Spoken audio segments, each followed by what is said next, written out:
Hi everyone, Kylie here and welcome to my plan with me for August. So this is a little bit late and this is part of the reason why. It's actually a large part of the reason why. I thought I would include the little video that I did. So basically I did a lot of graphic scribing over the last few weeks and then a bit of redrawing of it and everything else. And that's taken a lot of my time and energy, so I haven't necessarily gotten my bullet journal sorted. So managed to finally get it done over the weekend, and so now the video is actually sort of being done and going up. And like I said, I love my job, I love what I do, but when I have a lot of drawing for clients, it takes all of my creativity doing that, and so I don't necessarily have a lot of time and creative energy to really do other bits and pieces, which, you know, is a little sad because it just means I haven't got space to create for myself. And that can get a little bit much at times, but at least I still get to do a creative job and I'm not doing the sort of work that I used to do, which could drive me to complete distraction. So the theme for this month is, there is no theme for this month. I basically chose a really simple way to create this month and create all the content and outlines and everything for it.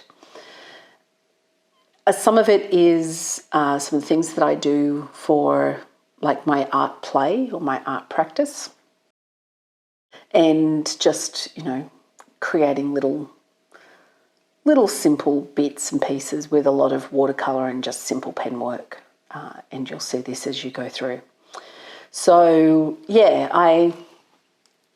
I've very much moved away from making my bullet journal sort of an organic development of content, and I got very structured. In the first year I was a little bit more organic and I created some layouts and bits that I really wasn't very happy with. So I started creating a lot more structure. This year has had a bit less structure, but I've at least normally penciled out everything before I actually draw it up. So this month you actually get to see me penciling out my song lyrics, which is of course from the amazing Sinead O'Connor's Nothing Compares to You, which is "It's been so lonely without you here, like a bird without a song." And, you know, obviously, this has come to mind because we have, of course, lost the amazing Sinead O'Connor, and this is just, I don't know, the nicest sort of little lines out of this song that really relate to, I think, how particularly those of us who were like sort of teenagers in the 80s and those sorts of things feel about this loss. It's an interesting thing where we may not have thought too much about Sinead O'Connor over the last few years, but she definitely had an impact on our lives. So that's the reason I decided to include it this month. And yeah, so you don't normally get to see me pencil things out.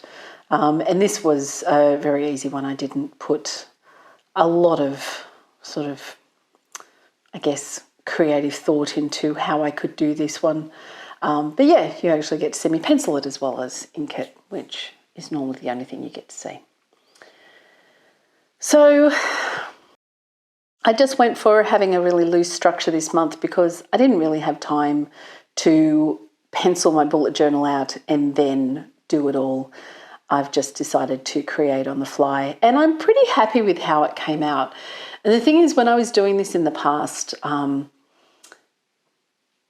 I didn't really have, you know, I was very much experimenting with different markers and pens and different watercolour and those sorts of things.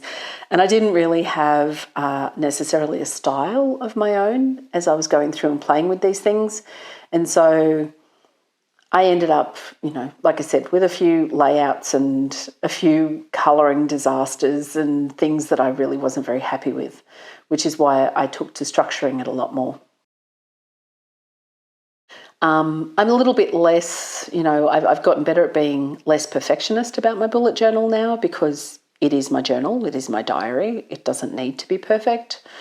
But also, I'm a lot more confident in my skills and abilities to be able to do these things. I have a bit of a style of my own. I don't necessarily need to have things laid out for me beforehand.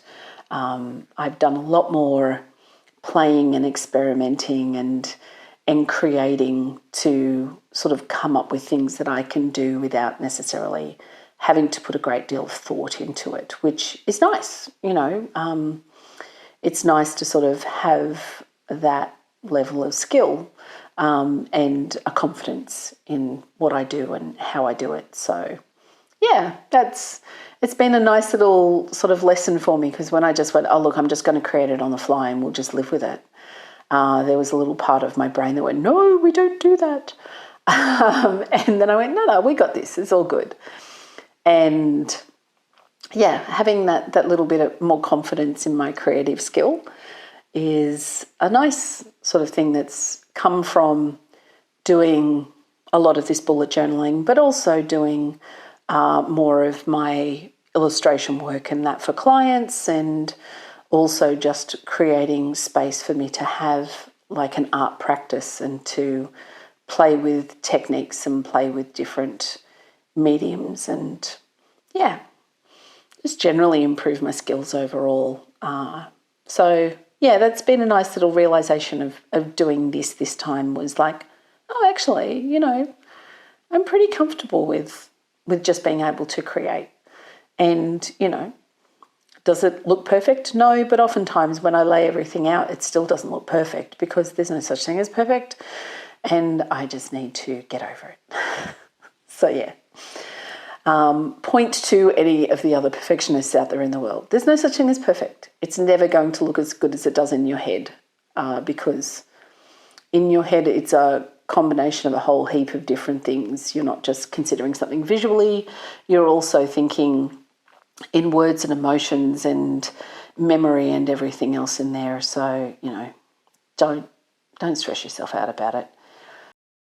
She says, with all the confidence in the world, knowing that, in the very next moment I'm going to do something and go, no, I hate it, and stress myself out about it. Hey, that's just how the world works.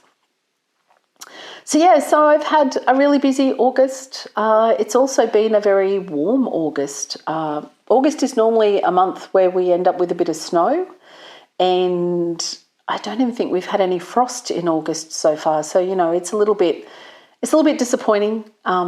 I enjoy the cold. I moved to a state that has much colder weather than where I used to live for a reason. I also do know that enjoying the cold and going, damn it didn't snow. I understand that there's a privilege that goes along with that. We have a very well-designed house. We live in a straw bale house. It's very well insulated with double glazing and everything else. I don't work in a job where I have to be outside in the cold. So I understand that there's a lot of privilege that goes along with me saying I enjoy the cold because I enjoy, not being really hot, and I enjoy being able to be in comfort while there is cold around. So I get the privilege of that, but, it's still that thing. I enjoy the cold. I love being able to sit inside by the fire when it's snowing outside. And, yeah, I don't think we're going to get any of that this year. But honestly, first world problems. Given large parts of the rest of the world are on fire, I really cannot complain how that's going to work. Now, whether that means that our summer is going to be a lot worse and potentially parts of my world will be on fire, then we can talk about the fact that I may reap what I sow. But anyway, this is how it works. So, yeah, this is August. Hopefully September will be much closer to being done. Well, I want to get it done actually as soon as I can, because not having my bullet journal drawn up for the first 2 weeks of the month was really not very optimal given the amount of work that I had to do. So we'll get it drawn up soon. But here is the very unstructured bullet journal for August. And I thank you very much for being here. I hope you enjoy the rest of the month. And yeah, thanks a lot. Bye.